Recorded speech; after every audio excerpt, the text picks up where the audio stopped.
اب اگر ایک کسان صرف اپنی زمین پہ غور کرے کہ جی میں گندم لگاتا ہوں، اب اس کے بعد میں کچھ بھی کروں، محنت کروں، دعا کروں، معاملات کروں، میں کہوں اس سے مجھے چاول نکل آئے تو نہیں آئیں گے۔ گندم لگائی ہے، اگانے والی ذات اسی کی ہے، بیج بویا ہے۔ یہ جو جن لوگوں نے کبھی زراعت کا شعبہ دیکھا ہو یا جنہوں نے کبھی کوئی چیز خود کاشت کی ہو، ان کو اندازہ ہوگا۔ ہم نے خود یہ چیز دیکھی کہ ہم جب کہیں پہ کسان کھیت میں کچھ اگانے کی کوشش کرتا ہے نا، وہ جب ہل چلاتا ہے، ٹریکٹر لے آتا ہے، سارے معاملات کرتا ہے، بیج بوتا ہے، اس میں جو بیج بوتا ہے تو تقریباً آپ سمجھیں کھیت میں اگر 10 کلو گندم ڈالتا ہے نا وہ بیج کے لیے،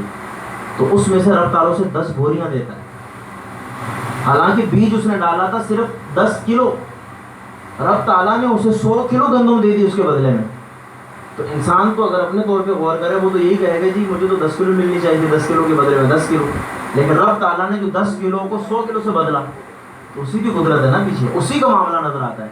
وہ خود کہتا ہے کہ تم اگر کائنات میں جاؤ گے، قل سیروا فی الارض، وہ خود فرماتا ہے زمین میں جاؤ، گھومو پھرو،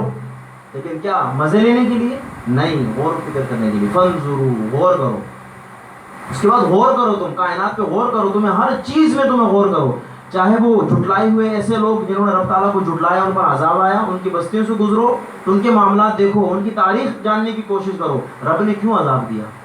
انہیں کیوں اپنی رحمت سے دور کر دیا، ان سب چیزوں پہ غور کرو۔ قرآن خود کہتا ہے قل سیروا فی الارض فانظروا کیف کان عاقبۃ للمکذبین، کہ تم غور کرو، زمین میں جاؤ کہ جن لوگوں نے جھٹلایا ان کا انجام کیا فرمایا رب نے۔ خود قرآن اعلان کرتا ہے۔ تو صرف اگر ہم کھیتوں کے معاملے میں بھی غور کریں تو اس میں بھی رب تعالیٰ ہی کی قدرت نظر آتی ہے، اس کا واحد ہونا نظر آتا ہے، ورنہ پھر وہاں بھی وہی خرابی ہوتی ہے، وہی وہ ہوتا نا، ہم نے پچھلے درس میں بھی بیان کیا تھا کہ لو کان فیہم آلہۃ الا اللہ لفسدتھا، اگر کائنات میں رب کے علاوہ کوئی دوسرا معبود ہوتا نا تو زمین میں فساد ہو جاتا۔ ابھی کھیت کا معاملہ دیکھ لیں کہ ایک شخص نے گندم اگانے کی کوشش کی، اگر گندم اگاتا اور دوسرا کہتا نہیں کہ میں تو اس سے گندم دوں گا، چاول دوں گا اسے، تو پھر فساد ہو جاتا، معاملہ الگ ہو جاتا۔ جب ایک بندے کو ایک ہی جگہ سے ایک ہی چیز لگانے پر ایک ہی چیز مل رہی ہے تو سمجھ جائے کہ اس کے پیچھے ذات بھی ایک ہی ہے، جو ساری قوتیں اسی کے ہاتھ میں، وہ جسے چاہتا ہے نوازتا ہے، جسے چاہتا ہے نہ نوازے۔ وہ ایک دانہ گندم جب لگتا ہے، اس سے جو پودا نکلتا ہے، جو خوشہ بنتا ہے، اس خوشے کے اندر 100 دانے جب رب تعالیٰ بناتا ہے، اسی کی قدرت ہے نا، یہ وہی تو ہے اصل الہ، وہی تو ہے کہ جو ایک گندم کے دانے کے بدلے میں 100 دانے دے دیتا ہے، وہ فی کل سنبلۃ 100 حبہ، قرآن کہتا ہے ہر کومپل، ہر اس جو گندم کا اوپر کا حصہ ہوتا ہے اس کے 100 دانے ہیں، رب تعالیٰ فرماتا ہے ایک دانے کے بدلے میں 100 دانے پیدا کرتا ہوں، یہ وہی اسی کی ذات ہے۔ اس کے بعد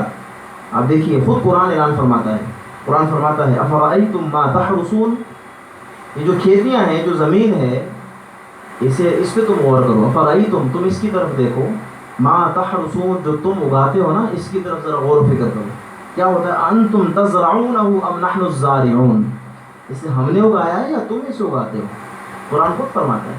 کہ جو اپنی زمین تم لگاتے ہو نا کھیتوں میں، اس کی طرف غور کرو کہ اسے تم اگاتے ہو یا ہم اگاتے ہیں، تم تو اپنا کام کرتے ہو، بیج ڈال کے چلے جاتے ہو، اب اس کے بعد زمین پہ وہ جو دانہ اندر رہتا ہے، اس پہ جو سختی آتی ہے، بارش چاہیے اسے، زمین کی نمی چاہیے اسے، ہوا چاہیے اسے، دھوپ چاہیے، یہ سب کون لاتا ہے اس پر؟ قرآن خود کہتا ہے اس پہ غور کرو، افرأیتم، تم کیا سمجھتے ہو، تمہاری کیا رائے ہے، تم کیا دیکھتے ہو کہ جو کچھ تم کھیتوں میں اگاتے ہو، جو کوشش کرتے ہو کھیت لگانے کی، اسے تم اگاتے ہو یا ہم اگاتے ہیں؟ پھر فرمایا لو نشاء لجعلناہ حطاما، اگر ہم چاہیں نا تو اس فصل کو بالکل ملیا میٹ کر دیں،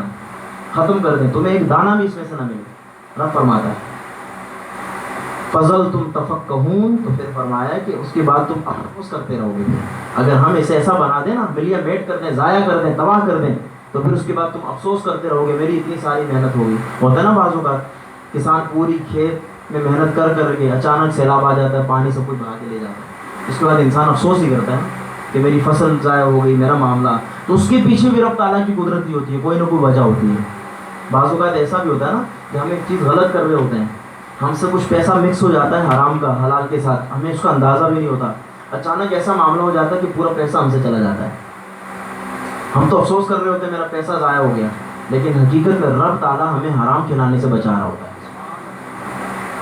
اسی لیے اگر کسی سے کوئی چیز ضائع ہو جائے نا تو پہلے غور کرے اس معاملے میں، ایک دم واویلا نہ کرے۔ انسان کی طبیعت رب تعالیٰ نے ایسی ہی بنائی ہے کہ جب اسے تو فرمایا ان الانسان خلق ہلوعا کہ انسان کو رب تعالیٰ نے لالچی بنایا ہے، اس کی طبیعت میں لالچ رکھی ہے. اذا مسہ الشر جزوعا کہ جب اس پہ کوئی برائی پہنچتی ہے نا، تکلیف پہنچتی ہے تو یہ چیختا ہے، یہ واویلا کرتا ہے، سب کو بتائے گا جی میرے ساتھ یہ ہو گیا، میرے ساتھ یہ معاملہ ہو گیا، میں ڈوب گیا، میرا نقصان ہو گیا. وَإِذَا مَسَّهُ الْخَيْرُ مَنُوعًا اور جب رب تعالیٰ کی طرف سے کوئی بھلائی پہنچتی ہے نا تبھی منکر ہو جاتا ہے، پھر شکر ادا نہیں کرتا. قرآن ہے سورہ معارج 29واں پارہ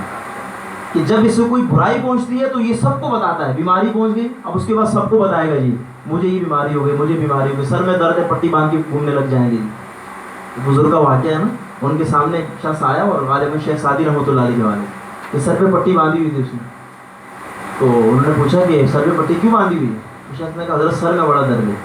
تو آپ نے فرمایا کہ آج اگر اس نے تمہیں تھوڑی تکلیف دے دی ہے، تم نے پٹی باندھ کے لوگوں کو دکھانا شروع کر دی کہ اس نے تمہیں تکلیف میں رکھا ہوا ہے. جب یہ سر ٹھیک تھا، اس میں درد نہیں تھا، تو کیا اس وقت تم نے کبھی یہاں پہ شکر، اللہ تعالیٰ کے شکر کے الفاظ لکھ کے تم نے لوگوں کو دکھایا اسی ماتھے پر کہ باری تعالیٰ تیرا شکر ہے کہ تو نے میرے سر میں درد نہیں کیا؟ تب تو تم نے کچھ نہیں کیا. آج تمہیں تکلیف ہوگی، تم پٹی باندھ کے لوگوں کو دکھانے لگے. تو قرآن کہتا ہے اذا مسہ الشر جزوعا کہ جب انسان کو کوئی تکلیف پہنچتی ہے، شر پہنچتا ہے، اذیت پہنچتی ہے تو وہ چیخنے لگتا ہے. جزوعا وہ چیخنے لگتا ہے، واویلا کرنے لگتا ہے. وَإِذَا مَسَّهُ الْخَيْرُ مَنُوعًا اور جب اسے بھلائی پہنچتی ہے نا، رب کی طاقت سے اسے نعمت پہنچتی ہے تو پھر وہ کیا کرتا ہے؟ پھر وہ ناشکرہ بن جاتا ہے. منوعا وہ ناشکرہ ہو جاتا ہے.